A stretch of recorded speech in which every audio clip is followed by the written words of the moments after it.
Seigneur, nous te bénissons, notre Dieu. Te disons merci. Merci de ce que, Seigneur, tu nous as maintenus en vie. Je dis, tu nous as maintenus en vie. Tu n'as pas permis que nous soyons enterrés. Tu nous as renouvelé le souffle de vie. Et pour ça seulement, nous te sommes redevables. J'ai dit, nous te sommes redevables. Reçois notre adoration ce matin. Parle à nos cœurs, enseigne-nous que je diminue en tant que serviteur inutile et esclave, afin qu'en sortant d'ici, nous puissions, Seigneur notre Dieu, unanimement dire nos cœurs brûlaient en nous quand il nous parlait. Et que nous allions pour porter du fruit, afin que nos fruits demeurent, afin que ta volonté soit faite. Parle à nos cœurs, instruis-nous, éclaire-nous pour ta gloire. Au nom de Jésus, nous t'avons prié, Père. Quelqu'un dit Amen de tout son cœur. Quelqu'un dit Amen de tout son cœur. Merci au chantre. Veuillez vous asseoir. Prenons nos Bibles.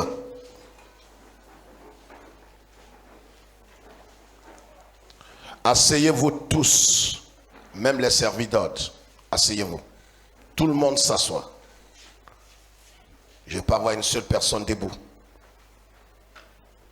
Prenons nos Bibles en 2 Timothée chapitre 4.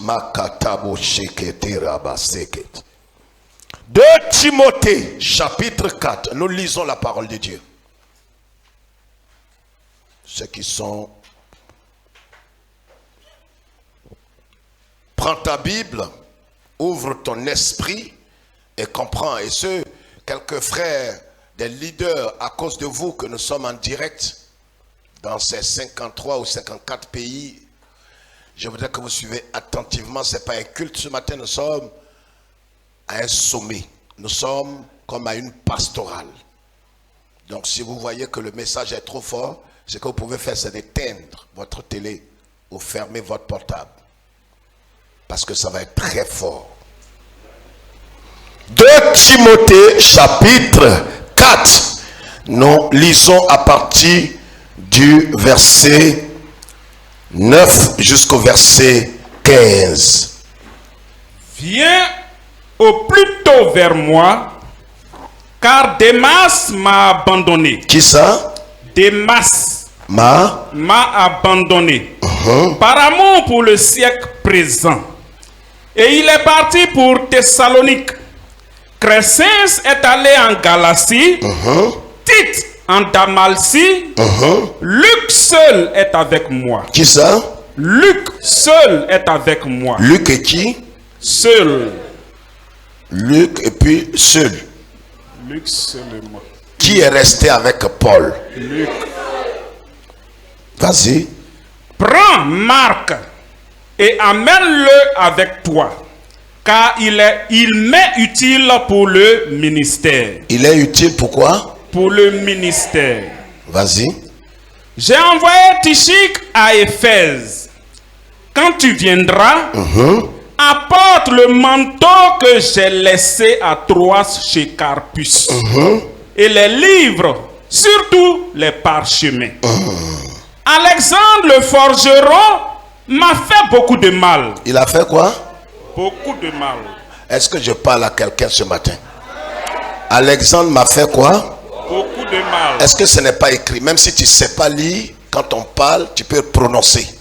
Je suis très ferme ce matin. On n'est pas un culte. Je reprends. Alexandre le forgeron m'a fait quoi? Beaucoup de mal. On le dit ensemble. Alexandre le forgeron m'a fait quoi? Beaucoup de mal. Je le dis encore, tu le dis de tout ton cœur. Alexandre le forgeron m'a fait quoi? Beaucoup de mal. Le Seigneur lui fera quoi? Lui rendra selon ses œuvres. Toi, qu'est-ce que tu dois faire? Quelqu'un qui est contre ton pasteur, qui est contre le leader, qui est contre ton responsable, tu dois cheminer avec lui pour démontrer que tu es amour. Voilà comment certains se sont placés sous la malédiction. des traites, fils de traite.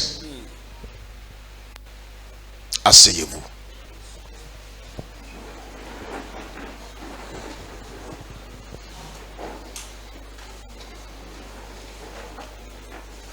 Lève la tête.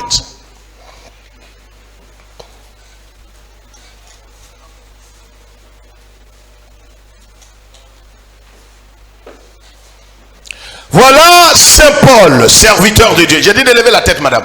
Levons la tête d'abord. Vous savez, ce matin, je voudrais que ce soit clair dans notre esprit. On n'est pas un culte. On a une rencontre des leaders.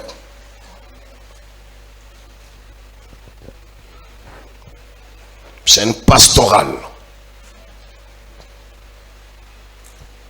Paul, serviteur de Dieu, il ne connaissait pas le Seigneur. Il était un ennemi de l'évangile.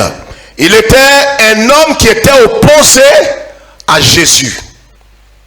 Et la Bible dit qu'il avait reçu des ordres, des ordres de mission.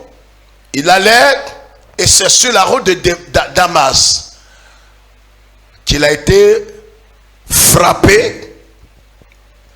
Il a été terrassé par le Seigneur. Et c'est là qu'il va se convertir à Christ.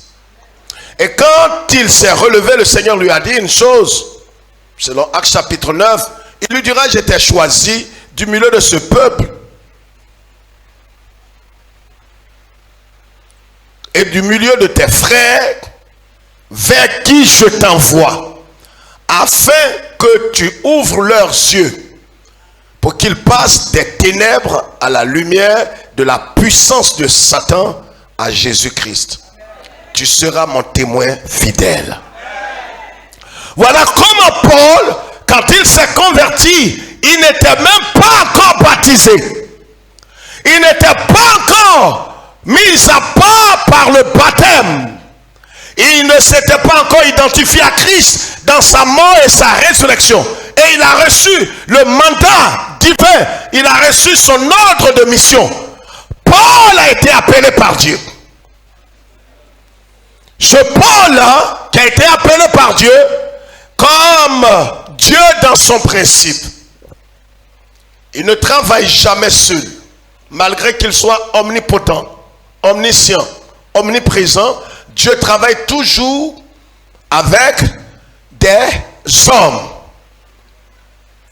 C'est pourquoi vous allez voir dans l'ancienne alliance, Dieu va susciter 12 patriarches. 12 patriarches. Vous savez, tout véritable serviteur de Dieu, qui est oint par Dieu, qui a été mandaté par le ciel, il ne travaille pas seul. Un homme qui travaille seul se perd. Quand la Bible déclare deux valent mieux qu'un, laisse quelqu'un répondre. Parce que, écoute-moi, tu peux être avec nous et ne pas être des nôtres. Donc tu n'es pas obligé de répondre ce matin. Laisse quelqu'un qui est un fils de la maison avec l'esprit du Seigneur répondre amen. Ta bouche peut être fermée. Tu n'es pas obligé. Je ne suis pas en train de te motiver. Paul, serviteur de Dieu, quand le Seigneur l'a établi, le Saint-Esprit lui a dit: tu auras des collaborateurs. Voilà d'où parle le message. Des collaborateurs. Tu auras des compagnons. C'est pourquoi Dieu a donné les 12 patriarches. Et dans le Nouveau Testament, quand son Fils est venu en chair sur la terre, Jésus va susciter 12 apôtres.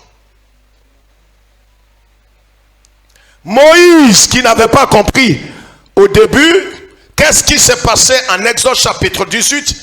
Maintenant, pour ceux qui prennent note, Exode chapitre 18, le verset 21 jusqu'au verset 24 et 25. Moïse, la Bible dit que son beau-père était venu le voir. Et Moïse, quand il est sorti de l'Égypte avec les enfants d'Israël de 430 ans d'esclavage, il va commencer à les entretenir lui seul. Il était le papa, le pape, l'archevêque. Voyez, tous serviteurs, même dans un département, même dans l'église, un pasteur, un leader, une présidente des femmes qui voudra travailler seul est ignorant et va se perdre. Tout serviteur qui voudra travailler seul se perdra à coup sûr. Il ne réussira pas. C'est de l'orgueil. C'est de la vantardise. Un homme normal qui prétend être appelé par Dieu ne peut pas travailler seul. Toi seul, tu n'arriveras pas. Donc la Bible dit que son beau-père lui a rendu visite. Et il arrive là-bas, lève la tête. Il arrive, voilà Moïse, depuis le matin, qui est en train de régler les palabres, les incompréhensions et toutes sortes de problèmes. Alors, il va de 6h à 18h. Il n'a même pas le temps de parler avec son beau-père. Et son beau-père, Jéthro, l'a fait asseoir pour lui dire, mon viande, matin je t'ai pas vu, hier aussi matin je t'ai pas vu, tu étais où? Il dit, papa, quand je me lève le matin, tu sais, je suis prophète de Dieu.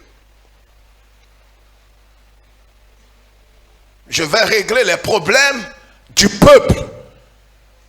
Et tu vois comme je suis puissamment oint, je travaille seul. Tu travailles seul pour mourir tôt.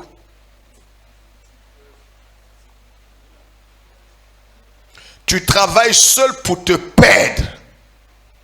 Quand quelqu'un travaille qui n'a pas confiance en ceux qui sont autour de lui, il a une raison. Mais il n'a pas toujours raison.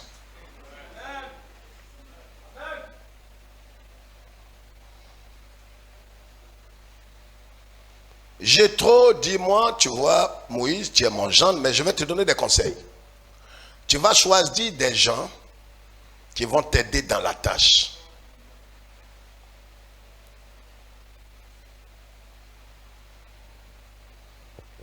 Toi, ce que tu dois faire, c'est d'aller dans le lieu très saint, chercher la face de Dieu, entendre le message de Dieu. Et tu viendras maintenant pour distiller la pensée du Seigneur. Donc Moïse, c'est l'image du pasteur. Quelqu'un dit Amen.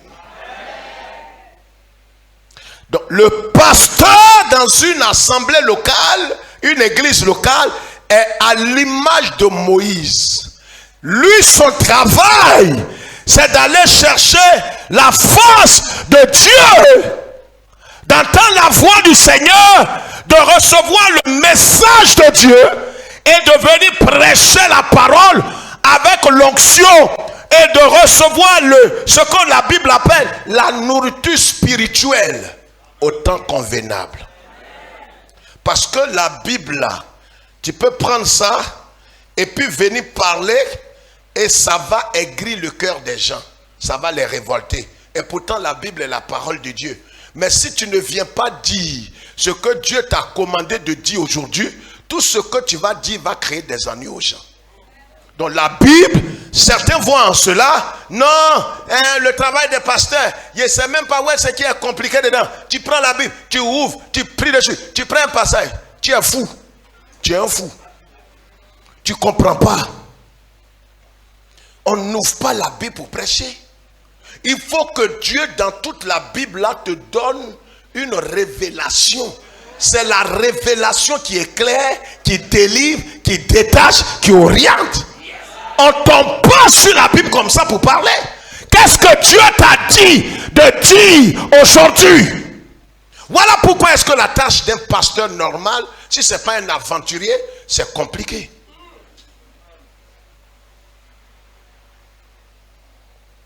Donc les gens voient des pasteurs comme des paresseux, des vauriens, des gens qui mangent les dîmes et les offrandes. Hein? Notre pasteur, il prend la Bible, il tourne et il lit. Bon, où est-ce qui est compliqué dans ça? Où est-ce qui est compliqué? Je prie que ton mari, je ne sais même pas si tu es marié, que ton mari peut-être soit appelé et tu vas comprendre. Sois spirituel. On ne prêche pas comme ça. Si tu viens dire ce que Dieu t'a pas dit de dire, c'est problème tu as eu. Est-ce que quelqu'un me suit? Les charnels ne vont pas comprendre. Sa mère, c'est parce qu'il ne comprend pas. Il n'est pas à nous. Il ne comprend pas l'esprit. Il croit qu'on ouvre Bible là comme ça. Donc quand il voit dimanche son pasteur prêcher, il dit c'est à cause de ça on paye le pasteur. Ça me fait trop mal. Ce qu'il dit là, moi je peux dire ça au nom de Dieu. Dis pardonne-moi Seigneur. C'est de toi je parle, dis pardonne-moi Seigneur. C'est ce que tu racontes tout le temps. C'est pourquoi un homme de Dieu doit avoir des collaborateurs. Des compagnons de route. Moïse va choisir des gens capables, craignant Dieu, ennemis de la cupidité. Et il va les établir sous l'ordre de Jéthro. Et il va travailler avec eux. Jésus est venu, Jésus a choisi 12 apôtres. Paul, qui est un pion important dans l'église de Jésus-Christ, qui a écrit pratiquement la moitié du Nouveau Testament, lui aussi a eu des compagnons. Et c'est ce que je voudrais qu'on voit ce matin. Vous savez, ça ne sert à rien d'avoir un mandat divin. C'est pourquoi quand le Seigneur a choisi Élie, Marc était bouché. Je parle ça là. Je peux parler. Je parle ou bien je laisse. Élie, le prophète.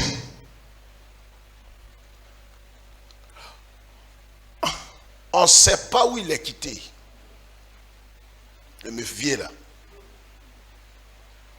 Il apparaît un matin. Il trouve un chef d'entreprise. Élisée était un chef d'entreprise. L'onction localise ceux qui sont en train de labourer. L'onction ne localise pas les paresseux, les fainéants, les vagabonds. Un pasteur n'est pas un vagabond. C'est pourquoi, regarde, si l'onction, si un homme de Dieu, il est dans l'esprit de vagabond, et il ne faisait rien, quand il est venu servir Dieu, il ne respectera pas l'onction. L'onction ne localise. Quand Élie vient là, quand il peut parler là.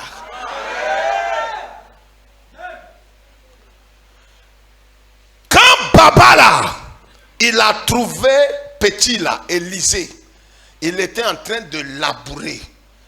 C'est laboureur.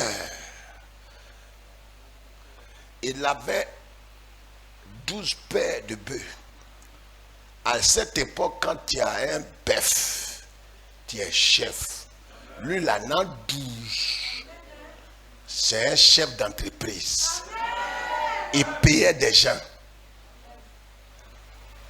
Tu comprends, petit? Il paye les gens. Il les nourrit. La preuve en est que si ce n'était pas pour lui, il ne pouvait pas sacrifier un bœuf dedans.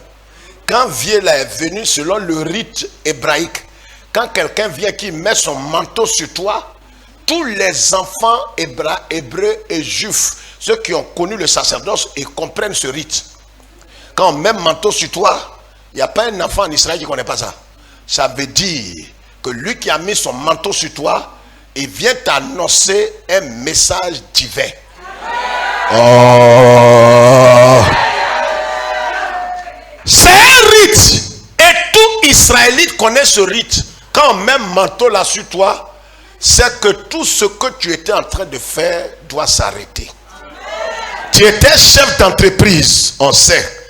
Il payait des gens, il payait ses impôts, il faisait tout. C'est pourquoi, voyez, Dieu ne choisit pas les vagabonds. Quand vous voyez un pasteur demander lui, tu faisais quoi avant de devenir pasteur? S'il ne faisait rien du tout.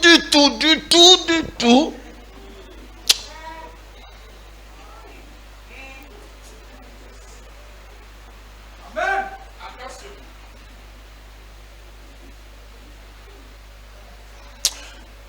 Bénissez-le. Ouais, ce que je voulais dire là, c'est pas bon. Et c'est pourquoi quand quelqu'un n'a rien fait, il faisait rien du tout, qu'il n'a pas flirté un peu avec le travail, quand il vient servir Dieu, il néglige, il ne va pas respecter l'onction. L'onction n'est pas, l'onction est mal à l'aise dans les vagabonds.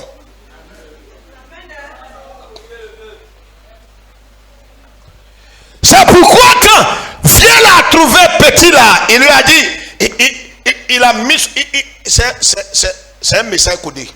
Il a pris son boubou là, il a mis sur petit là. Petit là dit, il a compris. Viens là, continue son chemin. Le problème, il peut parler vrai. Ça ne va pas choquer. Ça va te choquer. Mais ça va te choquer, ça va te guérir. Vous savez, viens là. On est tous grands ici et je peux parler. On ne sait pas ce qu'il faisait lui-même, viens là. Baba là. On ne connaît pas son papa. On ne connaît pas maman. On ne connaît pas, c'est son village qu'on connaît. On dit Élie le Tishbite. Comme on dit au maire de Fakobli. On ne connaît pas sa maman. On ne connaît pas son papa. C'est seulement Kouibli. D'où il sort là, on connaît. Mais Kouibli là, ce n'est pas un village. C'est sous-préfecture ou préfecture. Tu viens de quel village? On ne connaît pas. On dit Flaignant de Kouibli. C'est quoi il fait à Kouibli? On ne sait pas. Maintenant, toi, viens là-haut. Tu es venu trouver un chef d'entreprise qui a un personnel. Tu prends ton manteau, tu mets sur lui. Et quand il prend son manteau, il met sur Élisée. My goodness. Élisée, arrêtez-vous bien, il est le seul personnage dans la Bible qui va suivre Dieu sans promesse.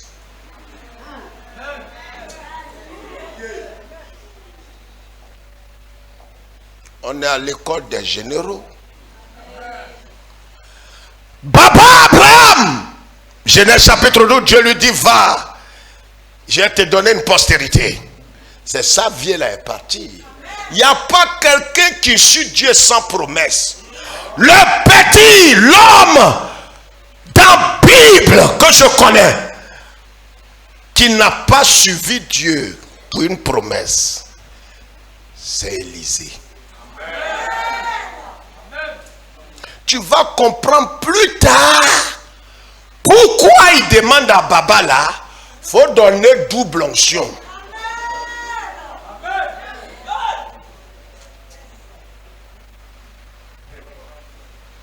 C'est pas tout on dit aux jeunes.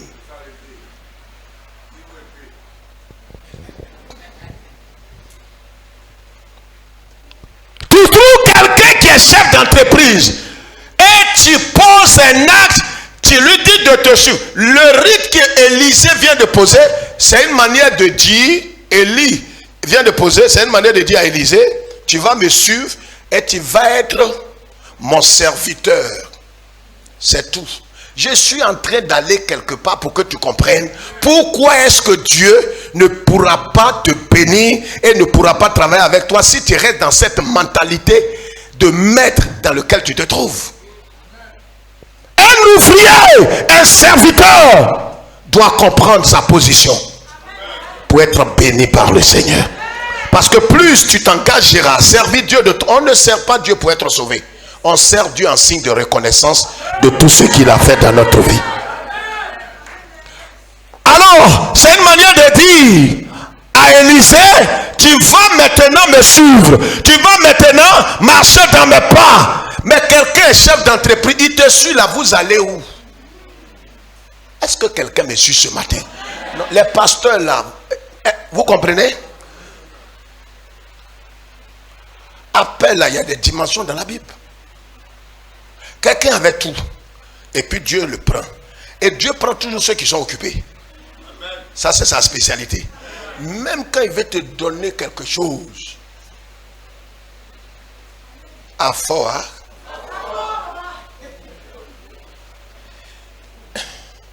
Il donne un territoire à Israël. Le territoire est occupé. Tu comprends, Étienne? Il te dit, va à Yopougon. Oh, les tontons FM sont assis sur Yopougon. Il ne te donne pas quelque chose qui est libre. Il te donne quelque chose qui est occupé. C'est toi qui vas libérer la chose.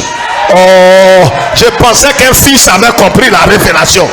Je dis les choses occupées. L'Éternel t'envoie pour libérer ce quartier, libérer cette commune, libérer cette ville, libérer cette zone, libérer ce secteur, libérer ce campement. Alléluia. C'est pourquoi Dieu t'a mandaté. Tu viens pour changer l'ordre des choses. C'est un nouveau cycle qui commence.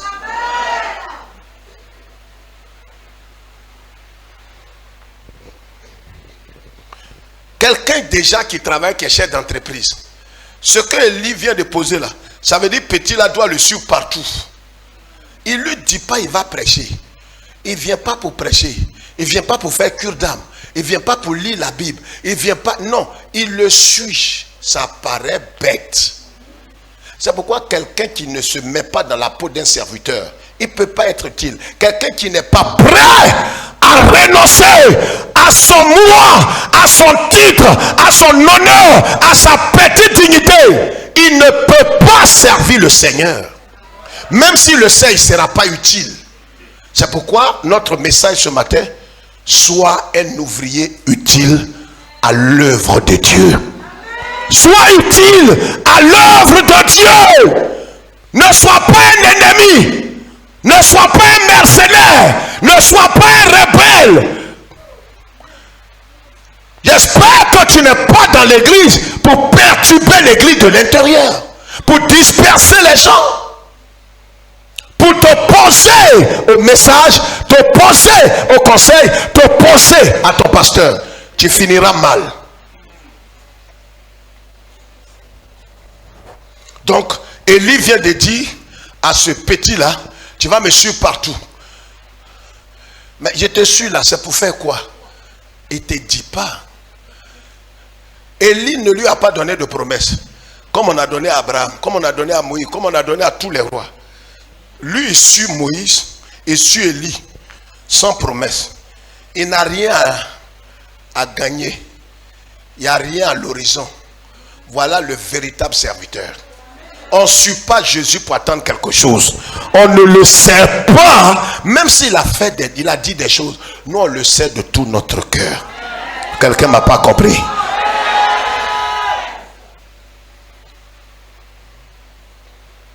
Donc, il suit Élie. Et le travail que Élie lui confie, c'est de verser l'eau quand il veut manger. Non, ça ne fait pas rire. Verser l'eau sur la main de quelqu'un qui était PDG d'entreprise. Il avait au moins 20 millions par mois. Réfléchissez, ça ne fait pas rire, madame. C'est choquant. C'est choquant.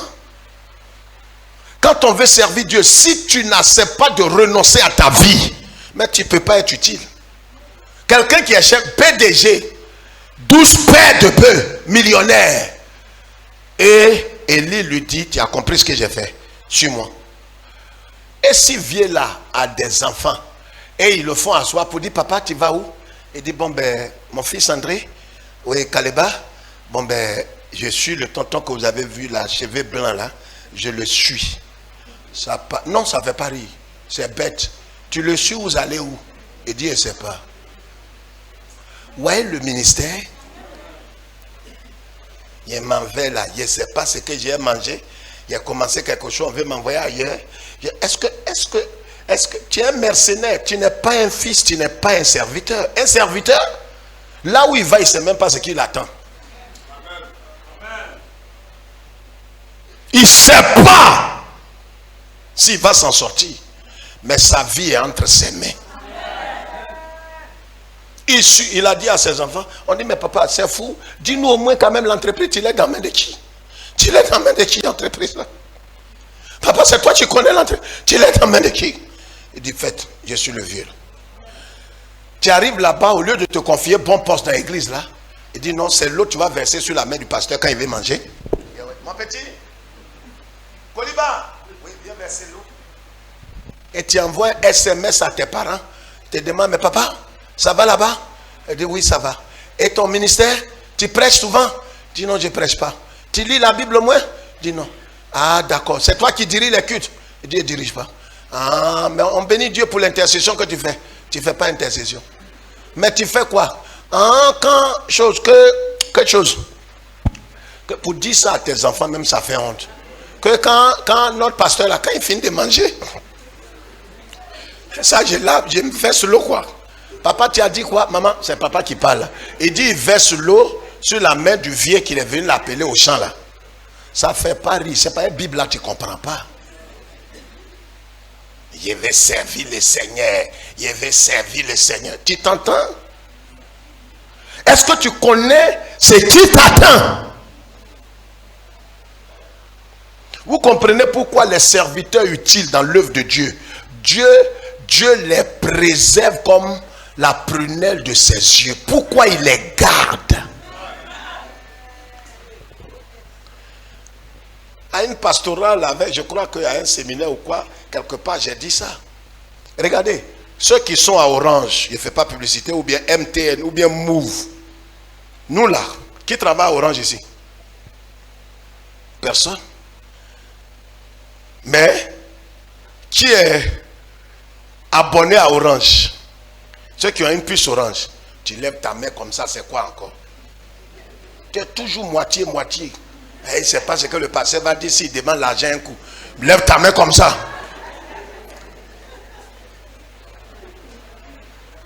Amen. Est-ce que nous qui sommes abonnés à Orange là, quels sont ceux qui sont abonnés qui sont payés? Levez la main. Je peux parler. Quels sont ceux qui sont rémunérés par Orange? Ce sont les employés, ceux qui travaillent là-bas pour le compte d'Orange. Les abonnés n'ont rien. Les abonnés, ce sont les chrétiens. Les abonnés, ce sont ceux qui viennent à l'église, les bras ballants. Il est baptisé, mais c'est un oisif, un fainéant, un paresseux, un vagabond, un consommateur. Ce sont les abonnés. On ne paye que ceux qui sont employés. C'est pourquoi quand Dieu commence à payer, ce n'est pas le salaire qu'on donne aux pasteurs à l'église. Il y a quelque chose que Dieu donne à ceux qui le servent, parce qu'il dit il y aura une différence entre ceux qui le servent et ceux qui ne le servent pas. Je pensais que les serviteurs allaient dire Amen. Je ne savais pas qu'il y avait plus d'abonnés que de serviteurs. Élisée, voilà le travail qu'il fait. Je reviendrai dessus un jour. Écrivez maintenant la lettre. Écrivez tout. Colossiens chapitre 4. Colossiens chapitre 4 verset 7. Colossiens chapitre 1 verset 7. Colossiens chapitre 4 verset 10. Philippiens chapitre 2 verset 25. Je vous ai dit, il y a un temps où il va écrire. Donc on est maintenant à l'université. Colossiens 4 7, Colossiens 1 7, Colossiens 4 10, Philippiens 2 verset 25. On va lire ces passages. Donc Paul parle là de ses collaborateurs, il parle de ses compagnons, il parle des hommes et des femmes que Dieu a mis autour de lui pour accomplir la vision, pour atteindre les objectifs. Parce que tu ne peux pas en aucun cas dans une assemblée, dans une église, dans un département atteindre les buts que Dieu t'a assignés si tu ne travailles pas avec tes collaborateurs. Un collaborateur est indispensable. Un compagnon est indispensable. Un ouvrier est indispensable. C'est pourquoi à un certain moment, nous avons besoin de nous retrouver, réorienter la vision et les objectifs. Paul, de la même manière que Jésus avait des disciples, des compagnons, Paul aussi avait des compagnons. Lis-nous ces passages. Va vite, s'il te plaît. Allons-y, pasteur. On a déjà tout cité. Colossiens 4, 7, Colossiens 1, 7, Colossiens 4, 10. Allons-y. Le bien-aimé frère, le fidèle ministre, mon compagnon de service. Mon compagnon de service. Donc, voyez, Paul avait des compagnons. Tychique était son compagnon. Un compagnon. Vas-y. 1, 7. Colossiens 1, 7.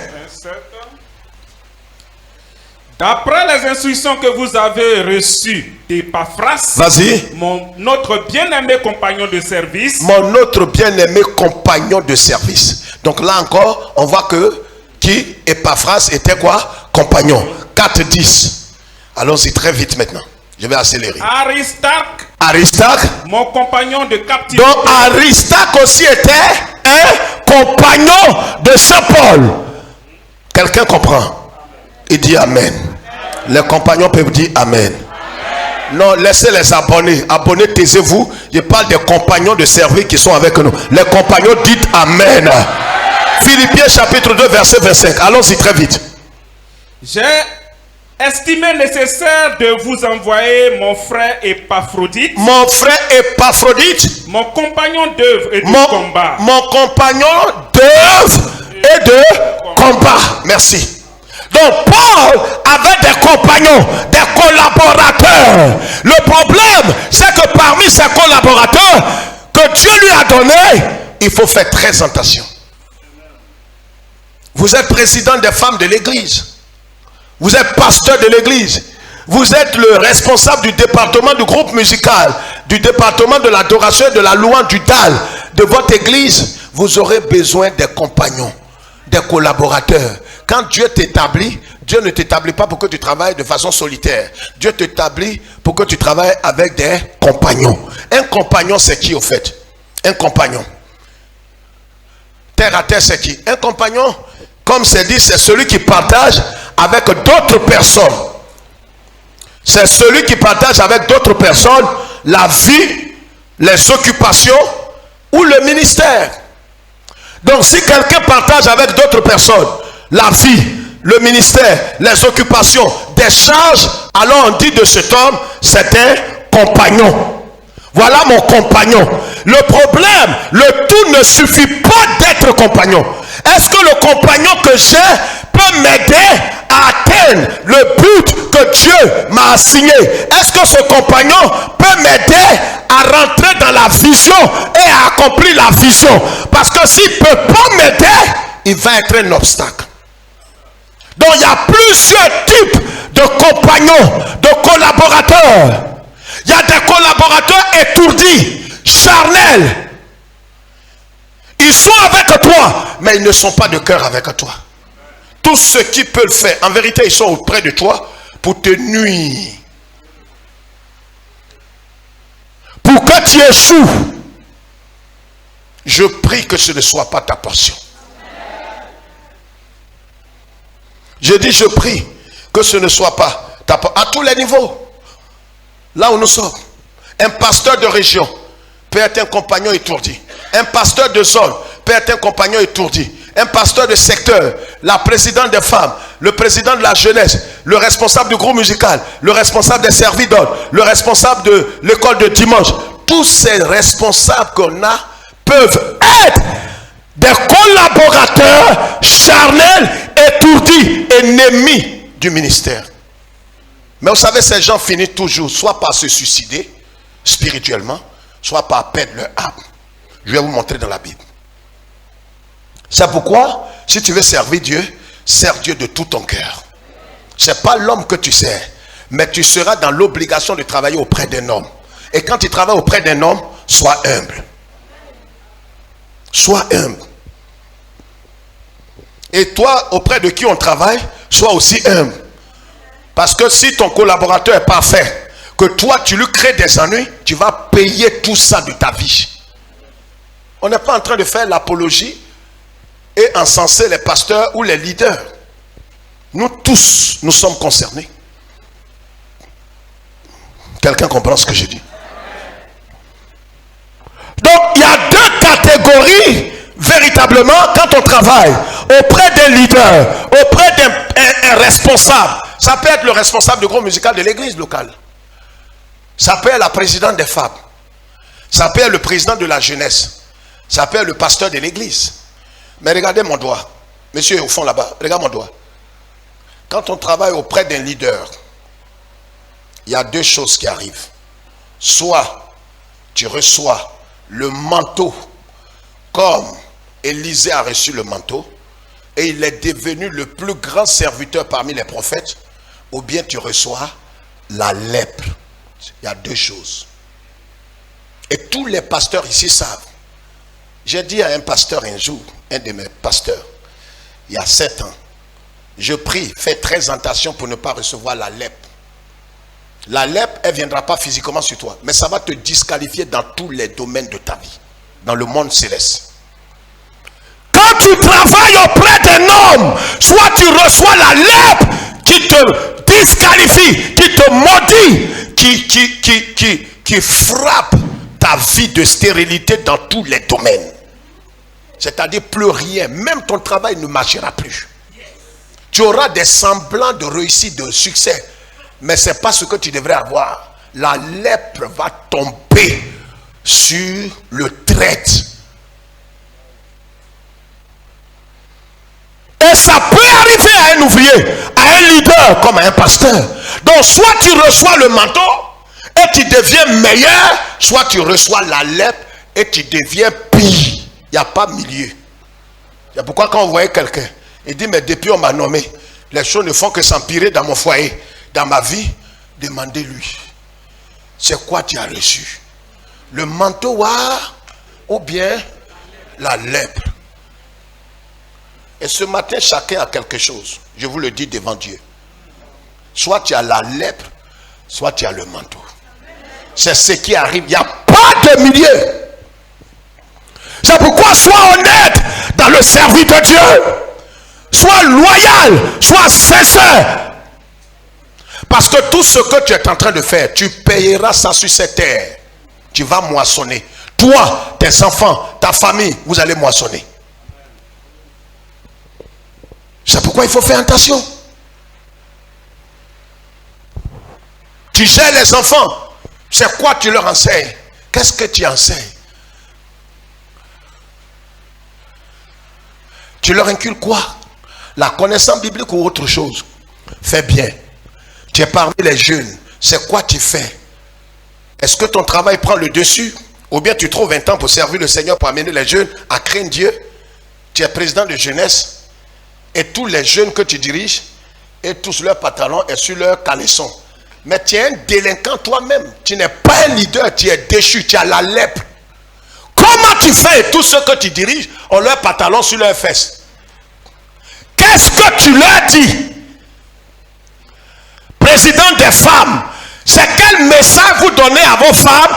Et puis elles sont dans des bêtises dans l'église. Les murmures, les calomnies, les palabres, l'impudicité, l'infidélité. C'est quel message vous leur donnez?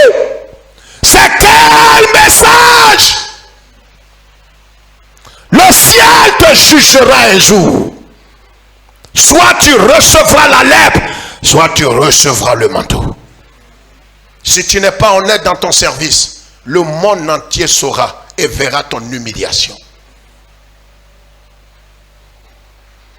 C'est bon de sourire, montrer tes dents, alléluia. On parle de la qualité de ton service. Moi, c'est pourquoi j'ai dit au pasteur, voilà maintenant le révérend est en train de parler. Il a dit au pasteur que je ne sais pas ce que vous avez vu sur moi. Et puis vous m'avez nommé. Tu es fou. On ne peut pas te laisser comme ça. On va te responsabiliser. Mais vous-même, vous savez que là où je suis pas bien. Pornographie, femme, garçon, je cherche, je suis colérique. Je n'ai pas encore laissé la colère. Mais c'est pourquoi on te responsabilise pour que si Dieu doit te tuer, qu'il te tue. C'est toi qui ris. Et moi, je ne suis pas un comédien. On te pousse dans le dos. Voilà. Moi, je fais ça.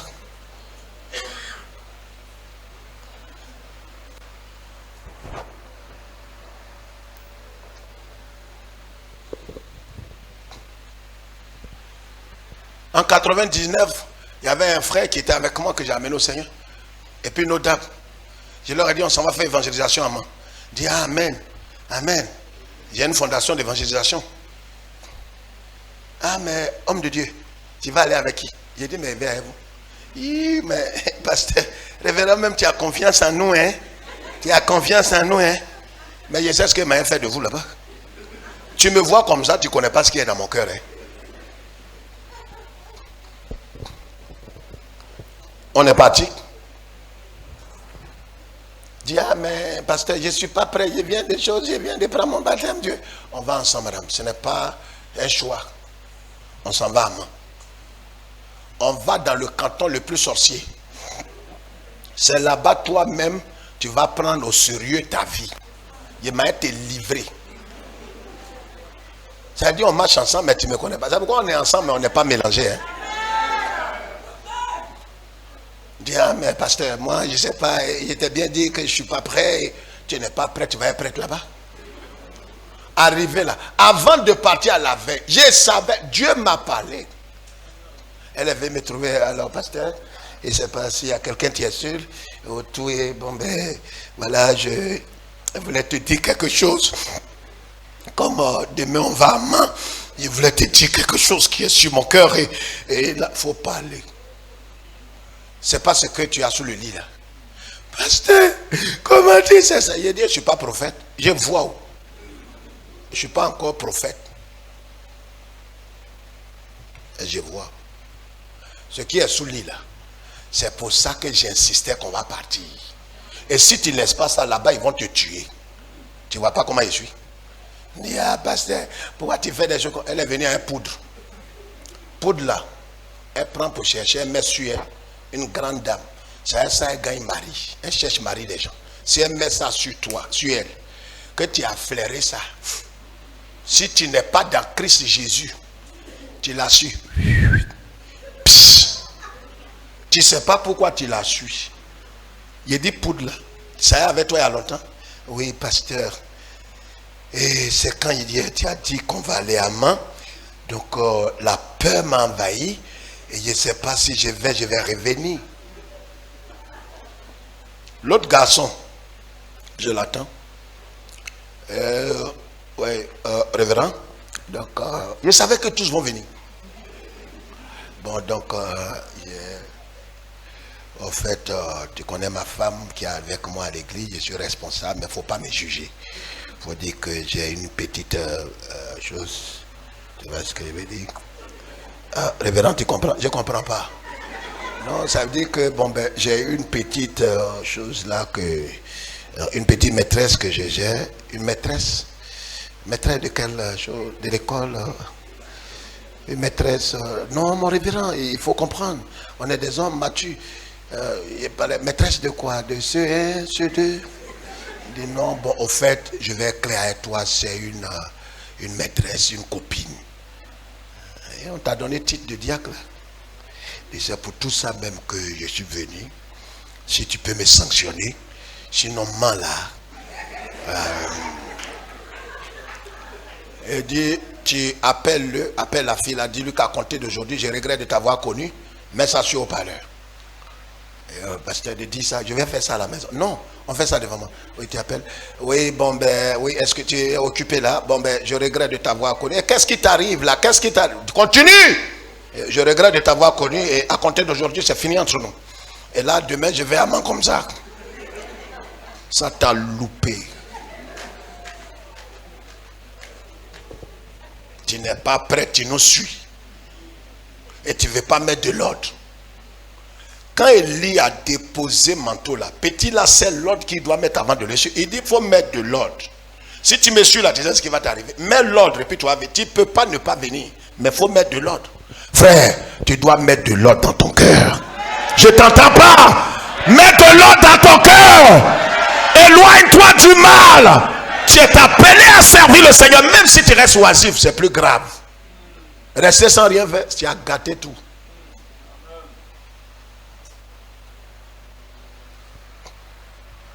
On n'est pas sauvé pour rester comme ça. Quelqu'un comprend ce que je dis? Donc autour d'un frère, d'un leader, d'un pasteur, d'une présidente des femmes, soit les femmes qui travaillent avec la présidente là, soit il y a une qui reçoit la lèpre et puis l'autre reçoit le manteau. Ça dépend de l'attitude de leur cœur. C'est pourquoi vous voyez des femmes, moi je ne comprends pas, depuis que je suis rentré dans l'union des femmes et que la présidente m'a coopté pour être secrétaire, la présidente m'a coopté pour être trésorier, la présidente m'a coopté, je ne sais pas, ma vie va à volo, à volo, à volo. Ça dépend. Ce qui est dans ton cœur et puis on n'a pas vu, et puis on t'a nommé là, ça va sortir. Vous allez voir ça. On n'a pas dit, c'est tout ça là aussi à faire de Dieu. Je vous ai dit, ne me mettez pas dedans. Nous-mêmes, on va te mettre dedans. Ici là, on va te mettre dedans. C'est à toi d'enlever tes mains dans tout. Tu es dans Djangoula, enlève tes mains. Pété, enlève tes fesses. On t'a déjà nommé où? Donc nettoie-toi et suis nous.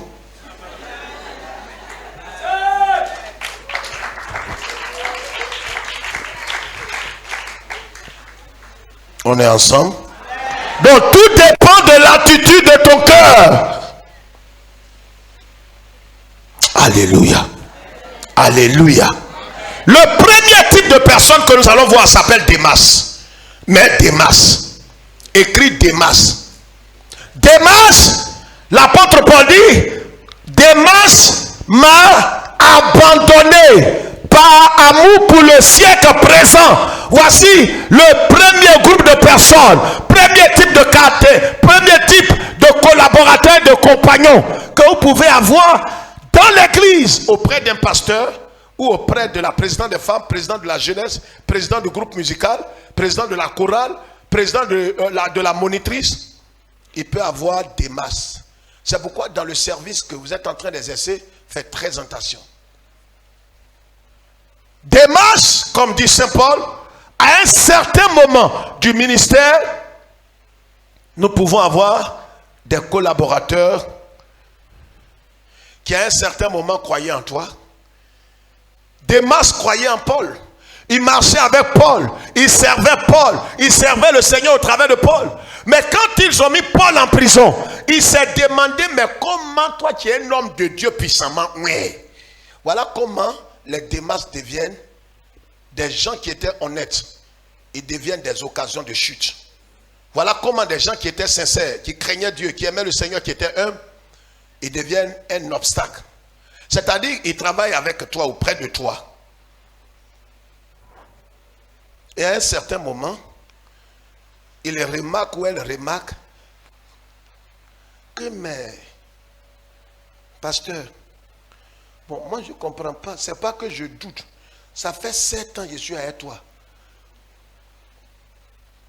Bon, tu pries beaucoup. Voilà le caractère des Démas, mais ils finissent mal, ils se suicident, ils meurent de façon tragique. Mais regardez ce qui les caractérise. C'est des gens, à un certain moment de la marche, ils étaient de cœur avec toi. Ils te croyaient, ils savaient que Dieu est avec toi. Ils savent, ils croient au message que tu prêches. Mais à un certain niveau de la marche, à cause des épreuves et le chemin où le Seigneur est en train de te faire passer, ils commencent à douter de la véracité de la présence de Dieu avec toi. Paul a été arrêté, jeté en prison. Ça fait quelques années, il est là-bas. Démas est allé peut-être le visiter, dit, ah Paul, lève la tête d'abord. Il ne comprend pas Paul. Et c'est pas, le Seigneur t'a rien dit. Bon, comme tu es ici, un homme puissamment oué comme toi, bon, tu es ici, et c'est pas si tu pries Paul.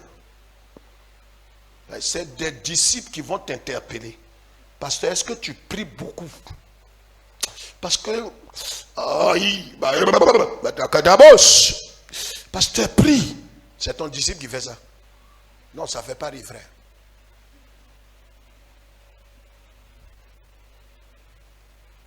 Maman Zonal, tu es la présidente des femmes, mais ce que je sens dans mon cœur actuellement, là, je ne sais pas pourquoi ta vie n'avance pas.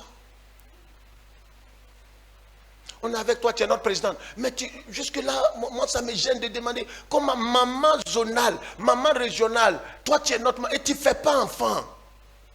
Bon, moi, les gens murmurent dans l'église, disent, ah, vraiment, notre maman, ça fait 17 ans, mais comment elle ne fait pas enfant? Moi, ça dit quoi? J'ai dit au frère là, non, taisez-vous. Celle qui parle là, c'est la cheftaine des traites, fille du diable, canal de Satan, que le ciel te retranche. Tu sais d'où vient cette femme? Tu sais où Dieu est en train de la faire passer? Comment se fait? Parce qu'elle fait semblant de rapporter ce que le peuple raconte, mais c'est elle qui diffuse les nouvelles. Est-ce que quelqu'un me suit ce matin? Regarde autour de toi, pourquoi certains ne lèveront jamais la main? Maman, moi c'est la question que je suis venu te dire. Beaucoup de femmes, et quand vous voyez les gens dire beaucoup, ne croyez pas. C'est le beaucoup là qui est devant vous là. Que le ciel te juge. À moins que tu te repentes. Et on est étonné que l'église n'avance pas depuis 24 ans, 19 ans, 16 ans. Vous êtes avec le pasteur, l'église n'avance pas.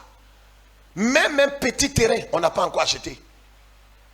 Les âmes ne peuvent pas se convaincre. C'est dû à quoi? Est-ce qu'il n'y a pas des démarches, des traites? J'ai dit au pasteur Flégnant hier, on causait, je lui ai dit, tu sais, il y a quelque chose que je vais te révéler. Parce que plus ton niveau est grand, plus je te donne les choses les plus élevées. Tu es un petit baba. Je vais te donner quelque chose de baba.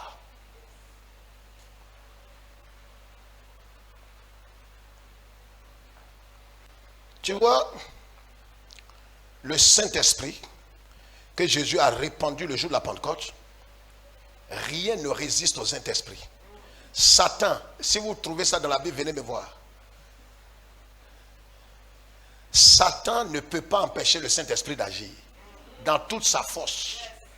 Il ne peut pas. Francis, Satan ne peut pas bloquer Saint-Esprit. Je peux parler. Satan dans tout son fangan, il ne peut pas bloquer Saint-Esprit. Saint-Esprit va déchirer lui là. Il est fait dévorant. Malgré qu'il soit fait dévorant, toi petit l'homme là, tu peux empêcher Saint-Esprit. Satan ne peut pas l'empêcher, mais toi tu peux l'empêcher. Ceux qui ont reçu la révélation. Et pourquoi? Parce que Satan n'a aucun pouvoir. Mais toi, il ne te contraint pas. Il est en toi, tu peux l'empêcher. C'est pourquoi Saint Paul dit, ne l'attristez pas, ne l'empêchez pas. Ce que Satan ne peut pas faire, toi tu fais. Ce que Satan n'arrive pas à faire, toi tu fais ça au Saint-Esprit. Tu ne vois pas pourquoi est-ce que tu es fini. C'est-à-dire le Saint-Esprit même est étonné. Je peux parler. Yeshua, il va au tombeau de Lazare. Et puis il pleure. Il pleure. Pourquoi Yeshua pleure? Parce que ce que les femmes là, les hommes là sont en train de faire, Satan ne peut pas lui faire ça. Mais ça dit, il y a des choses, Dieu même est étonné. Ce que Satan musclé là ne peut pas faire, toi tu fais ça. Je peux appuyer. Tu ne vois pas comment l'homme est gaillard comme ça. Regarde garçon, il m'a bako. Hein?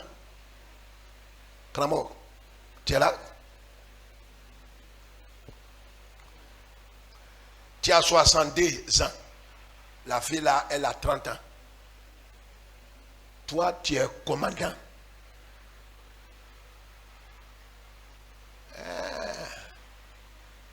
Hein? À minuit, tu es en genoux. Il faut me laisser un coup. Commandant, tu fais quoi en genoux? Dis non, c'est plus fort. Laissez. Femme là, pardon, je t'ai fait quoi? Toi en genoux? Tu ne vois pas ce que même les autres capitaines et autres ne peuvent pas te faire. Pauvre femme là, à côté des montagnes. Et puis le Pays-Bas, tu es en genoux. Dis c'est fort. Non, dis c'est fort. Chacun sur la terre a son calmeur.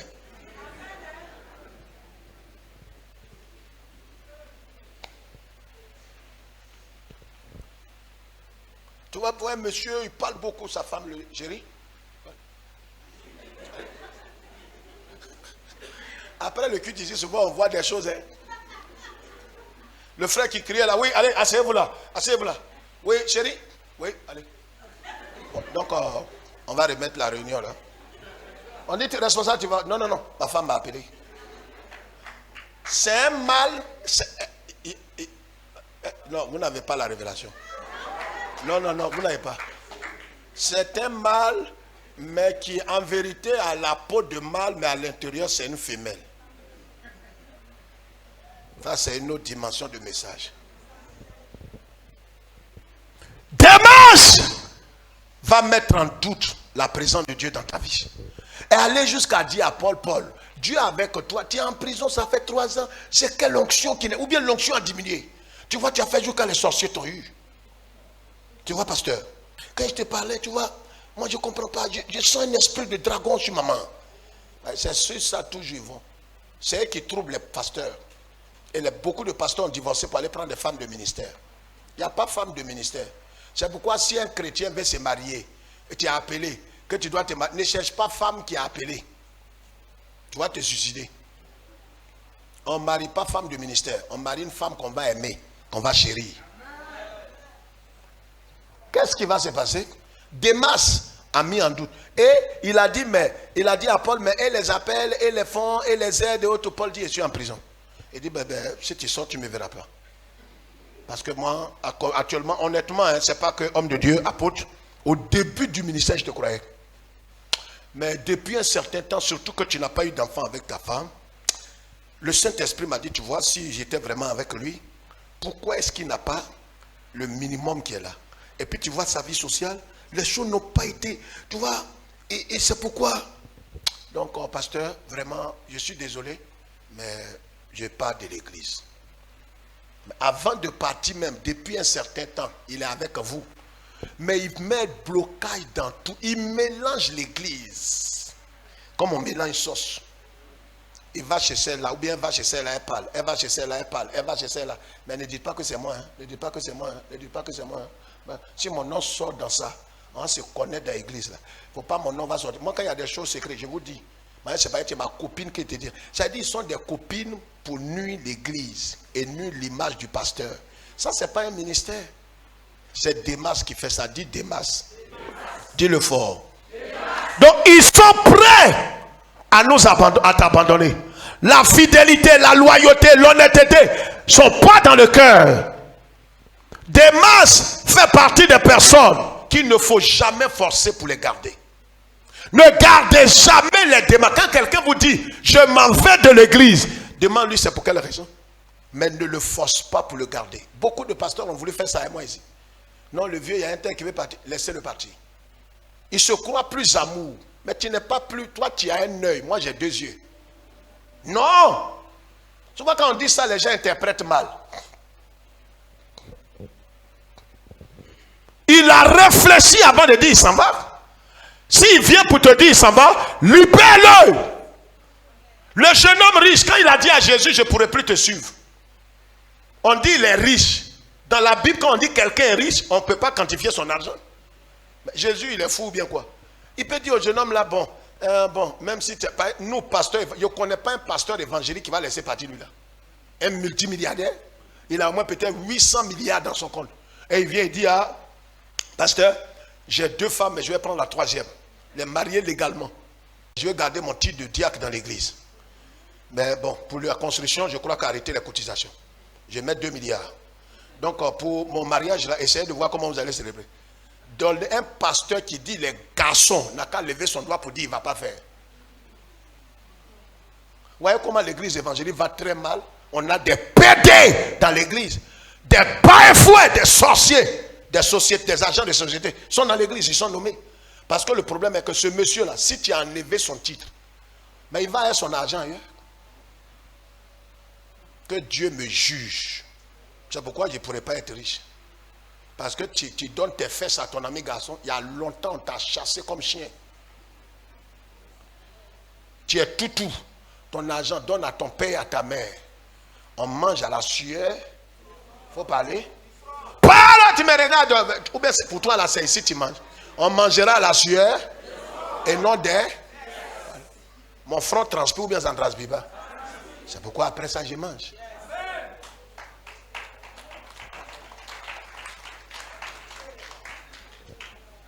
À source de vie, ce qui est blanc est blanc. Quand c'est rouge, c'est rouge. Il ne faut pas aller vendre ton âme. C'est pourquoi si vous voyez un pasteur qui essaie de prendre les longo dans le message dans votre église, dénoncez-le. S'il fait que vous êtes complices, vous allez tous mourir ensemble. Vous êtes des traîtres, vous n'êtes pas de source de vie. Vous profitez de nom de source de vie pour voler les gens. Demas, c'est un traître. Ne le forcez pas, ne le gardez pas. Si vous le gardez de force, il va vous créer d'autres problèmes tôt ou tard.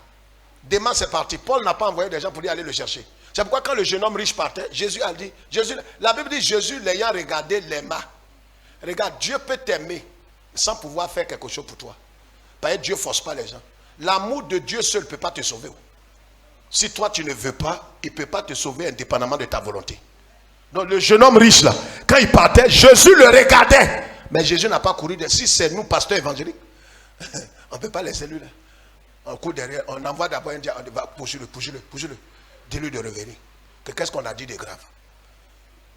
Le pasteur dit de revenir, que tu vas prendre troisième femme là, il faut prendre.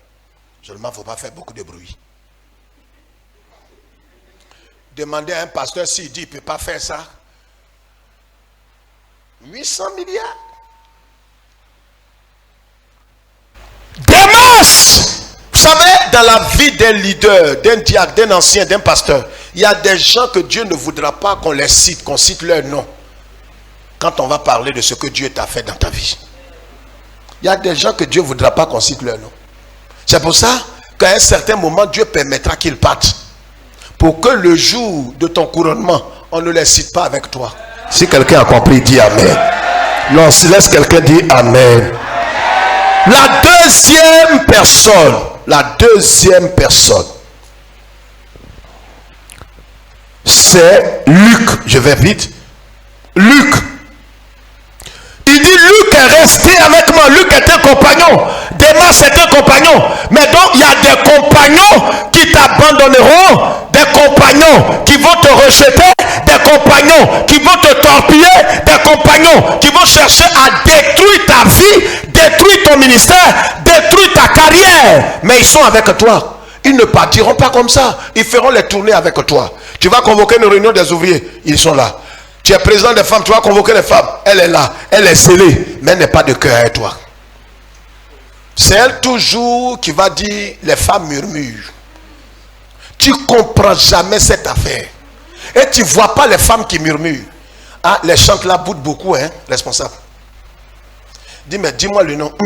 Il ne peut pas citer le nom de quelqu'un. Sinon, les chantes là boutent beaucoup. Ah, au niveau de la jeunesse, là, je suis le président, mais il y a beaucoup, hein. Il y a beaucoup. Président, moi, tu m'as mis à juin, là. Je vois plus que toi. Les jeunes, ont beaucoup boudent. C'est-à-dire, quand ils disent ça, tu te dis, bon, pour moi, c'est fini. Mais ils te diront jamais quels sont ceux qui font ces choses. Quand tu leur dis, bon, allons, tu vas me montrer ceux qui font. Et non, moi, je ne veux pas dire nom de quelqu'un. C'est vrai ou bien c'est faux? Lève la main si ce que je suis en train de dire est vrai. Il ne pourra pas, parce que c'est un menteur qui est là. C'est lui qui est le traître, le poltron là. C'est lui qui est là. Mais ici, des gens pour te distraire. Luc est resté avec moi. Mais Luc est un médecin. Un médecin, il est là, il joue un rôle important. Pourquoi Luc est resté avec lui? Il n'a pas lu Luc est temps pour temps. Non, il dit Luc est resté avec moi. Pasteur, tu peux lire? Et Dieu, dans son amour, nous enverra des Luc dans notre département. Oh, tais-toi, laisse quelqu'un répondre. Je dis Dieu. Si tu es pasteur, tu es président des femmes, président de la jeunesse, c'est responsable des serviteurs, des protocoles, Dieu enverra un Luc dans ton domaine. Un Luc dans l'église locale. Un Luc auprès de toi. Un homme qui va te comprendre, qui va t'aider, qui va te remonter. Un médecin est là pour remonter. Un médecin est là pour te soigner. Un médecin n'est pas là pour te condamner. Il aura toujours dans le département, dans l'église, dans la région où tu te trouves, Dieu permettra qu'il ait un Luc avec toi. Oh, est-ce que quelqu'un comprend? Il aura toujours un Luc avec toi. Quelqu'un, tout le monde peut te critiquer. C'est pas qu'il a. On dit non, toi tu es le boy du pasteur. Toi tu es un vaurien, un vagabond. Toi tu es un peureux. Quand quelqu'un veut être rebelle, c'est comme ça il parle.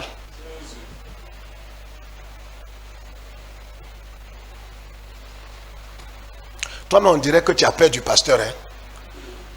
Non, ça ne fait pas rire. Un homme normal, pourquoi il a peur de son ami garçon? C'est à cause de Jésus que quand il me dit soulève, je soulève.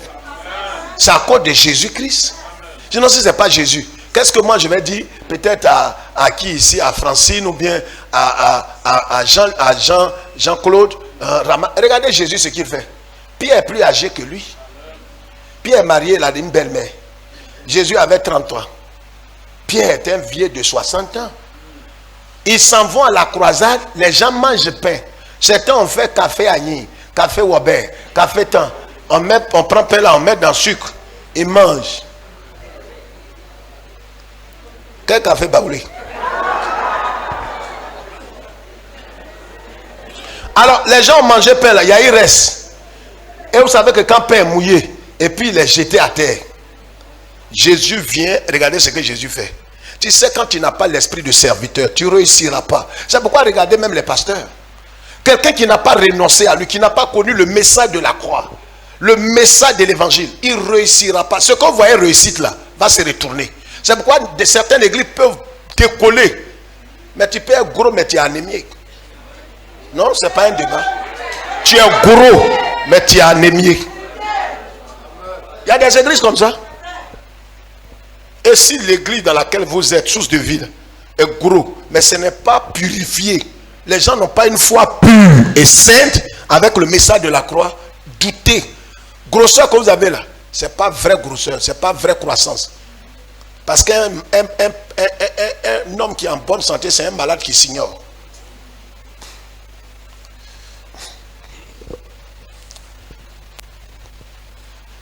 Donc un médecin, il fait beaucoup de choses. Il console, il fortifie. C'est ça ou c'est pas ça? Comment? Alors ils vont dire non, toi tu ne vaux rien, toi tu es là pour faire tant, toi tu es là. Jésus dit à Pierre, tous les âgés là, les personnes âgées, à part Jean qui est un peu plus moins âgé, les André, les Barthélemy, les Philippe, il dit oui, venez voir.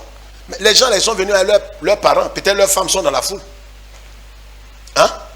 C'est comme je dis à Omer, viens, Omer viens. Viens. Donne-moi l'autus là. Donne-moi l'autus là.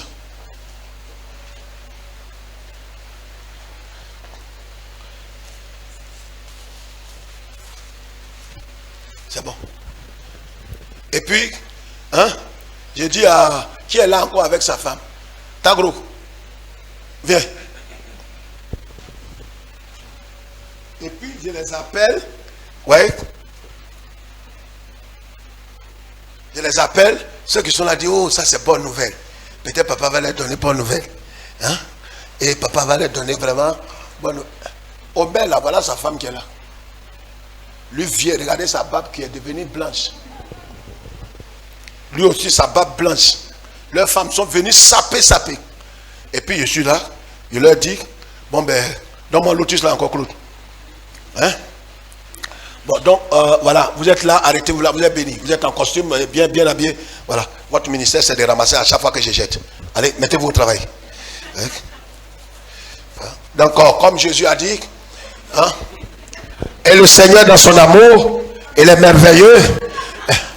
Arrivé à un certain moment, femme de flaignant là, regarde Yuka, et dit, c'est dans quoi on est rentré là. Donc, pasteur là ne respecte pas mon mari. Si elle n'est pas de Dieu, elle va faire signe. On va quitter, on va aller créer pour nous. On va aller créer notre église. Toi, vieux comme ça, à l'âge que tu as, après 27 ans de ministère, c'est l'outil de ton ami garçon, il jette à terre. Je refuse ça. Je refuse ça. Quand on est allé au Salem et que le révérend a jeté son lotus pourri là, et tu as ramassé, le Saint-Esprit me dit, le temps est arrivé pour vous. Il connaît toutes ces techniques là. La femme aussi du monsieur là, Tagro, a dit, tu vois, Raphaël, quand il t'a dit que le Saint-Esprit m'a parlé 3 fois, quand tu ramassais le lotus que le révérend a jeté là, l'Esprit me dit, le temps est arrivé, le temps est arrivé. Regarde ton mari comme on l'humilie. Lui qui a des enfants. Pain mouillé. Les gens sont là et leurs enfants. Et puis leurs femmes. Et Jésus dit, Pierre, allez, ramassez ça. Philippe, allez. André, allez. Vous croyez que ce qu'on fait là n'est pas dans la Bible? Mais s'ils sont en but d'eux, ils vont dire non, André va appeler quelqu'un et dire oui, petit, oui, le maître m'a envoyé, m'a baissé, prends ça. C'est tout. C'est comme ça on a nommé des gens ici, on dit vous allez laver le WC.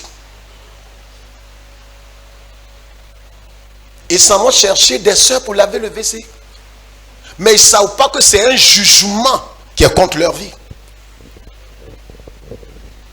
La présidente régionale de l'église centrale ici, sœur Louise, lève-toi. Regardez cette pauvre femme. C'est une ancienne dans la foi. Avec sa maman qui est une vieille de l'église ici. Ça fait plus de 30 ans, 35 ans qu'ils sont dans le Seigneur. Elle travaille à la fonction publique. Elle est infirmière d'État. Beaucoup d'ONG ici la consultent dans les soins des yeux. Elle a aidé beaucoup de chrétiens évangéliques. Malgré son statut et puis son rang, elle a décidé, elle, une femme propre, qui a des enfants qui sont aujourd'hui au supérieur, elle lave les WC. Je le dis, elle lave WC, elle et sa soeur. Ça va laver le WC. Elle balaye, elle nettoie. Pas un an, pas 2 ans, pas 5 ans, pas 6 ans, pas 7 ans. Voyez? Quand Dieu élève un homme, au lieu de voir son oméga, il faut chercher, si tu es intelligent, il faut chercher son alpha. D'où elle vient. D'où elle est passée. Ne regarde pas les gens dans leur oméga. Quand on l'a nommée présidente régionale de toutes les femmes, on dit, ah mais la soeur là, elle était où? Elle avait les WC. Elle nettoyait le temple. Elle nettoyait. Écoute-moi, ce n'est pas des gens qui travaillent quand tout le monde est là, pour être vu des gens. C'est quand tout le monde s'en va. Elle appelle sa soeur et les deux lavent le temple pendant près de 12 ans. Et quand ils finissent, on laver le WC. Il y a des dames ici que je peux citer le nom qui sont assises ici. À qui on a dit, vous allez laver le WC. Ils sont allés voir le pasteur. Si tu peux voir papa, pour que, j'ai dit c'est mon dos là. Et puis bon, WC là, je peux emmener ma servante. Je vais envoyer ma servante. L'œuvre de Dieu, elle va envoyer sa servante pour laver le WC. Elle est trop grande, trop propre. Et ces femmes-là sont en train de comprendre aujourd'hui. Dieu ne peut jamais t'amener dans ce qui est élevé quand tu n'as pas fait ce qui est banal, vain, bizarre. Aujourd'hui, Dieu l'a bénie. Elle n'est pas milliardaire, mais elle mange à sa faim. Elle vit aujourd'hui dans sa maison. C'est la grâce de Dieu. Assieds-toi, Louise. Elle est un témoignage vivant. Elle n'est pas parfaite.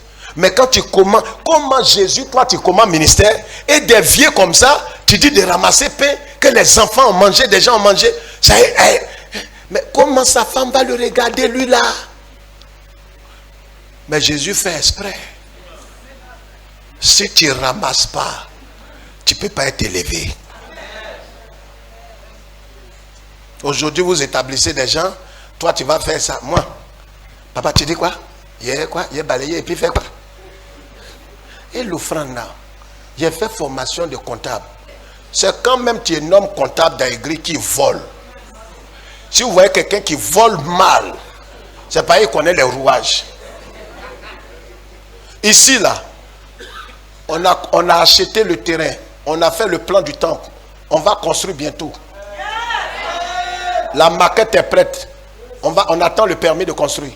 C'est quand on a nommé quelqu'un qui est aveugle en domaine de finance. Il ne connaît rien dedans. Le Saint-Esprit m'a dit nomme-le. Quand je l'ai appelé pour le nommer, il dit papa, je ne sais pas si on t'a... Je suis professeur de français. Il ne connaît pas compter l'argent. Le Seigneur dit c'est avec toi on va avancer. Quand quelqu'un ne sait rien du tout, il est humble pour écouter la voix de Dieu. Mais si vous prenez un professionnel, il croit que sa voix tout. Il ne consulte pas Dieu quand il travaille. Si quelqu'un comprend. Donc on a nommé le frère Yélémou. Yélémou pour compter, on dit compte seulement. Mes enfants là, les Francines, tout et tant qui sont. Mais la plus. Mais c'est avec qu'on a acheté terrain. Parce que quand quelqu'un ne sait rien du tout, quand il veut faire ça, il dit Seigneur, je ne sais pas pourquoi le pasteur m'a mis. Si tu ne m'aides pas, il a gâté tout. Tout ce qu'il fait, il doit se référer à Jésus. C'est cela que Jésus sait. Mais regardez celle qui chantait dans le monde. Ah, Kedjebo, Kedjebo, Kedjebo, Kedjebo. Quand elle vient, et que vous ne l'avez pas désarmée, déshabillée, qu'elle prend son talent impur des funérailles pour venir chanter, elle croit être star. One, two, one, two, one, two, one, two. Augmentez le son du micro. One, two, one, two. Tu es gâté, fini. On n'a pas besoin de stars. On a besoin des adorateurs de Dieu. Asseyez-vous. Luc, c'est un vrai compagnon. Dis Amen. Dis Amen. Je dis Amen. Luc est un vrai compagnon. C'est vrai ou bien c'est faux? Donc ne pleure pas pour le départ de Démas. Réjouis-toi de ce que Luc au moins est avec toi. Parce que Luc, il comprend. Luc, voyez un médecin quand il te regarde, mais avant même de mettre quoi que ce soit sur toi, il sent déjà. Luc, ce sont des gens qui sont autour de toi. Peut-être que tu n'as pas considéré, mais des gens qui t'aiment, qui te respectent. Quand tu souffres, ils sentent ça. Que Dieu te donne des Lucs. J'ai dit que Dieu te donne des Lucs autour de toi. Que les Démas, après ce Salem, partent définitivement. Dis adieu Démas. Dis adieu Démas. Tourne-toi comme ça, tourne-toi. On ne sait jamais si lui-même il est assis. Tourne-toi comme tu dis adieu Démas.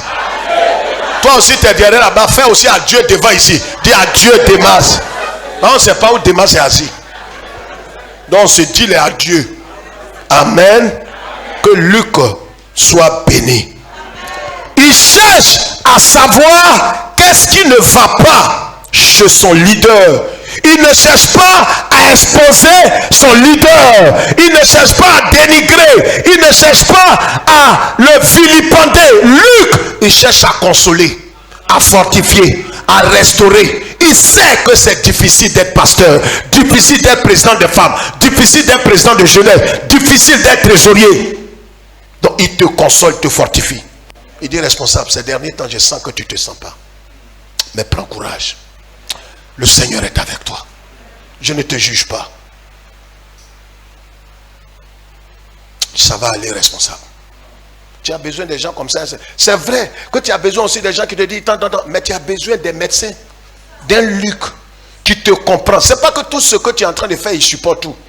Mais il est de cœur. C'est-à-dire quand il est avec toi, tu es apaisé. Je ne sais pas si quelqu'un comprend ce que j'ai dit. Dis Dieu, donne-moi des Luc.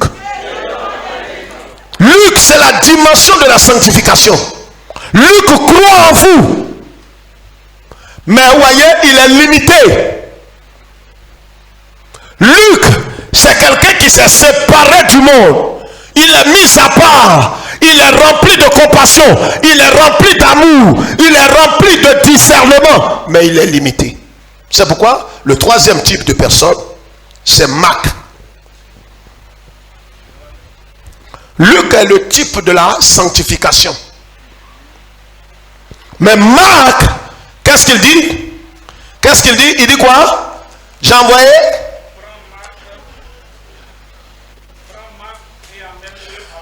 Pourquoi? Car il m'est utile. Il m'est utile. Marc est utile. Luc, c'est quelqu'un qui va t'encourager, te fortifier. Luc est quelqu'un qui croit en toi. Luc est quelqu'un quand tu vas pas bien, quand il te regarde, il dit papa, c'est temps-ci là, on dirait que tu es fatigué. Maman, c'est temps-ci là, il faut te reposer un peu. Ça va aller. Hein? Prends courage. C'est-à-dire, lui, quand il te voit, c'est de t'encourager, te fortifier. Il n'est pas là pour revenir sur tes défauts.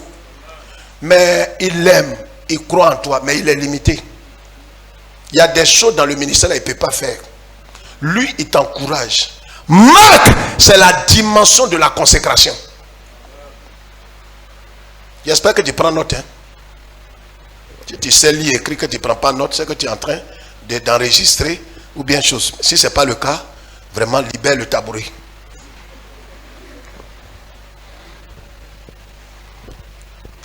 Marc est utile pour le ministère.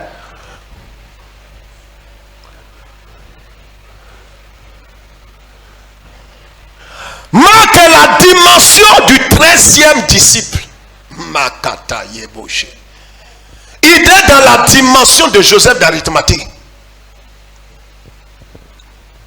Marc est utile. C'est-à-dire, c'est quelqu'un, quand tu lui dis, je devrais aller prêcher dans tel endroit. Est-ce que, Claude, tu peux aller? Voilà le thème. Sur le renoncement et la vie de disciple. Il va et prêche comme si c'était toi-même. Ça, c'est un Marc. C'est-à-dire, tu dis, bon ben, Marc, je n'ai pas dit d'aller nommer les gens Marc. Hein? Il y a des gens, ils sont religieux. C'est quelqu'un, tu peux l'appeler, dire, ah oui, bon, pour le culte de ce soir, s'il te plaît, est-ce que tu peux prêcher? Mais quand il dit de prêcher, prêcher dans le même esprit, c'est-à-dire quand il est en train de prêcher, on dirait que c'est toi qui es en train de parler. La vérité biblique, le message. On n'a pas dit de faire tes tics. Non. Tu as dit tu bailles un peu, c'est ça, il va répéter. Non, là c'est un suiveur stérile, aveugle. On n'a pas dit d'imiter ton leader, même quand il baille, quand il prêche ou quand il gratte son œil. Ici, toi aussi tu grattes ton œil. Tu n'es pas un disciple.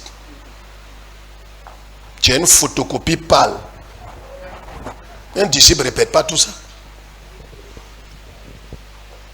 C'est comme dans certains milieux, tous pris de la même façon. Non. C'est quoi ces conneries là? Si quelqu'un, je le vois prier comme moi, je vais te fortifier. Pourquoi tu vas avoir ma voix? Sois toi-même. Et puis il y a des gens qui ne sont pas trop réfléchis. Toi-même, tu es original. Tu viens photocopie de quelqu'un. Il prêche, tu prêches la vérité, la sainteté, la pureté. Tu as l'éthique pastorale. Ça s'arrête là. Même marche. Il marche comme ça, toi aussi tu marches comme ça. Tu ne sais pas que ton leader là, son pied là, il y a un qui est cassé. On a mis fer dedans, on s'est débrouillé ses parents. C'est pourquoi il marche. Donc il ne fait pas exprès quand il marche comme ça. Et toi, tu es tellement aveugle que tu le suis dans le message quand tu le suis dans marche. Et le jour qu'il rend son témoignage pour dire, bon, vous savez pourquoi il marche comme ça? J'ai connu une blessure dans mon enfance. C'est là tes petits yeux là souffrent. J'ai marché comme j'ai marché avant, ouais. Pourquoi tu peux suivre quelqu'un comme un mouton comme ça? Moi, je suis moi-même. Je ne suis pas Renard Bonquet, je ne suis pas Billy Graham, je ne suis pas quelqu'un. C'est pourquoi quand je me suis converti, tous mes amis pasteurs, les gens cherchent des noms de Bible. D'autres s'appellent Élisée, d'autres s'appellent Moïse. J'ai un ami qui allait prendre 3 noms.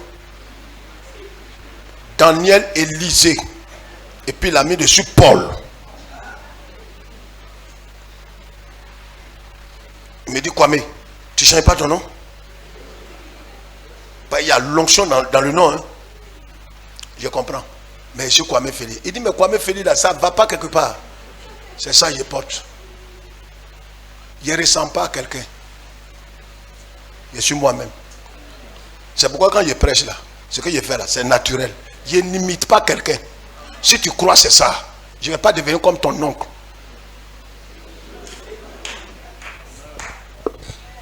Je vais en France, je suis allé en Italie, j'étais en train de prêcher, parler des baïfouets. Le pasteur, il dit baïfouet là c'est quoi? Parce que comme ils traduisent en Italie, il dit baïfouet c'est baïfouet. Tu dis baïfouis, je ne vais pas te dire ce que c'est. Donc nous, on n'a qu'à parler votre langue jusqu'à notre mort. Moi-même, j'ai créé mon dictionnaire. Alors, les gens m'ont appelé sur Internet. On est suivi dans 53, 54 pays maintenant. Les gens, Kedjebo, la pasteur, c'est quoi? Un jour, je parlais ici de Coco Baka. Tous les Françaises autour. Il y a une dame qui a dit, il y a une Française qui a dit, dis-moi Marie, s'il te plaît, Coco Baka, quand le pasteur Kwame pas. Qu'est-ce que Coco Baka? Est-ce qu'on peut trouver ça au Château Rouge, Coco Baka? Coco Baka, ça doit être quand même très vitaminé. Qu'est-ce que Coco Baka? Les gens de France là m'appellent, pasteur, Coco Baka là c'est quoi? Coco Baka c'est Coco Baka. Il y a des choses que je ne vais jamais expliquer. Ça va rester comme ça. Le 4e homme dans la fournaise, qui a dit son nom? Ça reste comme ça. Donc c'est nous, on n'a qu'à expliquer pour vous. Toujours. Et pour nous là, qui va expliquer? Kejebo c'est Kejebo. Kokobaka c'est Kokobaka. Baïvoué c'est Baïvoué. Gougnon c'est Gougnon. Donc tu écris là Gougnon.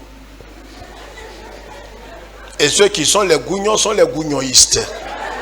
Dans le Gougnonisme. Et les Gougnonistes dans le Gougnon.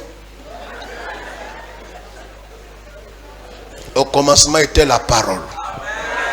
Luc va te consoler, mais il est limité. Marc est utile. Alléluia. Marc est à l'image. Marc est quelqu'un qui est utile. Marc est utile. Tout le monde peut t'abandonner sauf Marc. Parce que Marc, il comprend le message, il comprend la vision, il comprend les objectifs, il comprend ce que Dieu t'a dit d'accomplir. Luc, il te fortifie, mais souvent il ne comprend pas la vision. Là. Il peut te dire, pasteur, prends courage. Tu vas lui dire, bon, ben, aujourd'hui c'est toi qui vas prêcher. Il a prêché quoi, pasteur? Moi, quand je viens là, c'est pour t'encourager. Marc, lui, il est utile. Marc est à l'image du lit sur lequel le monsieur de 38 ans a été couché là. C'est pourquoi partout où tu vas à un Marc. Oh, vous voyez, quelqu'un n'a pas compris. J'ai dit partout où tu vas à un Marc. Luc, il peut ne pas aller à toi. Mais Marc, il est utile dans le ministère. C'est pourquoi le monsieur qui était malade 38 ans là, quand il a été guéri, Jésus lui dit, prends ton lit et va chez toi. Aïe, quelqu'un il est guéri. Il fait quoi? Un lit. Mais lit là, c'est lui qui lui est resté fidèle quand tout le monde l'avait abandonné. Il y a des gens qui sont comme ce lit là. C'est pourquoi quand le Seigneur va te visiter, monte avec eux. Va avec eux. À tous, c'est pourquoi il y a des gens ici, des fils. Depuis 18 ans, je sors avec eux. Pentecôte, Pâques. Je vais à Bassam, me reposer avec eux là. On prie, on mange ensemble. Il y a des gens, ils te croient. Même dans ta faiblesse, ils savent que Dieu s'est révélé à toi. Ils ne sont pas là pour exposer ta nudité, comme des masses. Mais ils sont là pour te soutenir. Et ils sont très utiles dans le ministère. Confie-leur une tâche, il va accomplir ça à la lettre. Les gens n'ont même pas besoin de demander après toi. On dirait que tu es là physiquement. Il faut des marques. J'ai dit, il te faut des marques. J'ai dit, il te faut des marques. Amen. Amen. Amen. Quatrièmement, Alexandre le forgeron. Alexandre le forgeron, c'est un homme qui est avec toi, mais qui spirituellement s'oppose au message que tu prêches. Et j'ai des frères, des diacres, des anciens, des pasteurs comme ça dans l'église. À source de vie. Il ne croit pas au message. Il ne parle pas pour créer son église. Mais il va s'opposer de manière stratégique au message que vous prêchez. Pendant que toi tu parles de mourir à soi, de renoncer à sa vie, de perdre sa vie, de renoncer à son honneur, il va parler de malédiction ancestrale. Il va parler de délivrance des chrétiens. Ce qui n'y a aucune base biblique dans la Bible.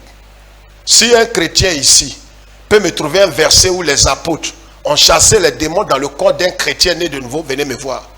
Je vous le dis, je vais arrêter de prêcher pendant au moins 5 ans pour me repentir. Arrêtons les mensonges. Quand tu veux escroquer les gens, dis je vais prendre votre argent. Mais dis à un chrétien né de nous. Le chrétien, c'est, ne confondez pas quelqu'un qui a fait la réforme, c'est-à-dire quelqu'un qui il imite les chrétiens, mais il n'est pas né de l'intérieur. Celui-là, il peut être possédé. Mais celui qui est né de nouveau, qui est rempli du Saint-Esprit, en qui le Christ habite, il ne peut pas être possédé. Jésus dit, qu'est-ce qu'il y a? Saint Paul dit, qu'est-ce qu'il y a entre les Bélial et Christ, les ténèbres et la lumière? Jésus et Satan ne peuvent pas habiter dans un même cœur. Réfléchissez, soyez intelligents dans ce domaine. Donc Alexandre, c'est quelqu'un qui est avec toi. Mais il va utiliser, vous savez, le forgeron utilise le fer. C'est ça ou c'est pas ça? Il va utiliser des éléments. Le temps ne nous permet pas, le temps est déjà arrivé. Le temps ne nous permet pas d'entrer dans les profondeurs de ce message. Mais voyez ce type de personnes, collaborateurs, peut-être c'est un diacre, c'est un ancien, un pasteur autour de toi, des femmes qui travaillent avec toi, mais qui ont l'esprit et la mentalité de Alexandre. Le forgeron, il utilise quoi? Au moins 4 choses. Le marteau, le feu, l'eau et le fer. Mais ces symboles sont des images. Quelqu'un peut te poignarder avec le fer. Ça veut dire qu'Alexandre, le travail qu'il faisait autour de Paul était dangereux. C'est-à-dire c'est quelqu'un, comme il y en avait ici, et Dieu merci, Dieu nous a délivrés de ces gens. Il y a des gens, je vais vous dire, regardez ma main. Je vous dis devant Dieu ma main sur la Bible. Il y a des gens, ton vœu est qu'ils quittent l'église. Je le jure. Quand ils quittent l'église, il y a des gens qui ont quitté, j'ai fêté. Vous savez, si on avait la possibilité de chasser certaines personnes, on allait les chasser de l'église. Je le dis de tout mon cœur. Il y a des gens, tu sais que c'est des agents de Satan. Peuvent être diacre, ancien pasteur diacre, femme, responsable des femmes, mais tu sais qu'ils ne sont pas des nôtres. Mais si tu les chasses, tu ne sais pas pour quel motif. Donc tu pries que Dieu les enlève. Que Dieu les enlève au milieu de vous. Il y a des gens, quand ils sont partis de l'église, j'étais tellement heureux que ce soir-là, j'ai payé poulet pour manger. Les gens n'ont pas compris. Au lieu d'être là et t'opposer, aller dans les trucs, prêcher le message contraire à ce que le président, le visionnaire prêche, pourquoi ne pas partir? Tant que tu resteras, le ciel te punira. Vaut mieux partir. Vaut mieux partir. Alexandre, regardez ce que Paul va dire d'Alexandre. C'est-à-dire Alexandre était trop méchant. Il rentre dans toutes les familles. Le message que Paul a prêché là, il renverse tout. Il dit Paul va, il ment. S'il ne ment pas là, pourquoi il est en prison? Vous avez vu, quand moi je vous parle, vous ne me croyez pas. Il peut prier pour quelques personnes qui tremblent. Il dit ouais, l'onction avec moi. Mais c'est pas, on ne me permet pas de prêcher à l'église. Le pasteur, le président, le révérend, c'est lui qui prêche. Si ce n'est pas lui, c'est que c'est l'autre. C'est que c'est pas le bon. Moi, nous, ils nous connaissent, ils ont peur. Ça, non, je ne peux pas rire pour ça. Je n'aurai jamais peur de mon ami garçon dans l'œuvre de Dieu. Jamais! Il y a un malheureux qui était ici. Je l'ai fait lever il y a quelques années, 7 ans, 8 ans. Je lui ai dit, lève-toi. Pars de l'église. Allez, sors. Parce que trop, c'est trop. Et puis, si tu veux prendre des gens, ce jour-là, ceux qui se souviennent, il a dit, tous ceux qui voudraient le suivre, suivez-le. Et je vous bénis. Il est parti. Ça fait 4 fois il vient, il demande pardon. Il dit, il va arriver. Il a tourné partout. Il dit, s'il reste, il va perdre son âme. Il a dit, mais tu es pasteur, tu es apôtre. Il a croisé un, il se dépigmente. Il était pasteur ici. Il est en train de devenir, on dirait, il ne dit pas le nom. Des coups noirs. Toi, tu es garçon, tu prends produit pour faire quoi? Tu es un délinquant, tu es... Est-ce que ce n'est pas ton... qu'on appelle Blayassois là?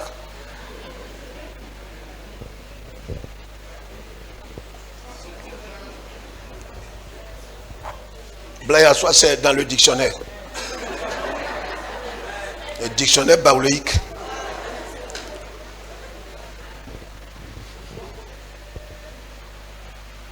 Il s'oppose au message.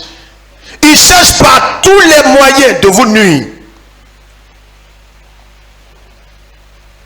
Et Paul dit, le Seigneur lui rendra. Pour la première fois, Paul dit quelque chose. Parce qu'Alexandre est allé loin. Il y a des gens à qui Dieu leur rendra leur mal. Quelqu'un me comprend? Quelqu'un comprend ce que je suis en train de dire? Frères et sœurs, soyons constants. Soyons comme Luc, soyons comme Marc, soyons comme véritablement le dernier que je vais citer s'appelle Joseph d'Arimathée. Joseph d'Arimathée était un disciple en secret. C'est cet homme, ce dernier type de collaborateur, il ne fait pas miracle, il ne dirige pas cellule. Ce dernier type-là, peut-être il n'a pas l'onction pour prêcher, il n'a jamais prêché. Mais c'est quelqu'un qui va enlever son leader au soleil. Est-ce que vous avez compris que quelqu'un ne peut pas dire Amen? il ne permettra jamais à ce que son leader, son responsable soit exposé. C'est Joseph d'Arimathée qui allait enlever le corps de Jésus qui était au soleil. C'est-à-dire ce genre de collaborateur. Il n'a jamais prêché, n'a jamais prié pour malade. Mais ce qui pose comme acte dans ta vie va t'amener à la résurrection. S'il n'avait pas enlevé le corps de Jésus pour aller le mettre dans son propre tombeau, c'est-à-dire le sacrifice que cet homme fait, maison, voiture, qu'est-ce qu'il ne peut pas donner de tout son cœur pour que ta vie soit préservée, ton ministère soit préservé et que Dieu te... Ça, c'est la dernière catégorie, la plus élevée. Les apôtres ont vu. Mais Jésus, c'est pas sur la croix, il va rester et puis il va ressusciter. C'est un bonhomme, c'est un disciple. Je l'ai animaté. Il y a des gens, on ne les voit jamais comme ça. Mais quand il apparaît, là qu'il pose, ça booste la mission. Et il n'y en a pas assez comme ça. Il y a des gens, ils vont te faire don. Ils vont te retirer le don. Il s'en va enlever Jésus au soleil. C'est le type de compagnon, quand il est autour de toi, tu es tranquille. Tu es tranquille. Pasteur, il faut laisser ça. Je vais m'occuper de ça. Pour le billet d'avion, non, je vais m'occuper de ça. Pasteur, j'ai trouvé une maison pour toi. Je viens d'acheter un terrain. Je sais que tu vas... là, il y a une soeur qui me regarde. Il y a des gens, des personnes comme ça dans l'église. Je sais qu'il n'y en a pas. Mais il y en a. Que Dieu trouve des Joseph d'Arimathée. Frère, nous devons servir le Seigneur.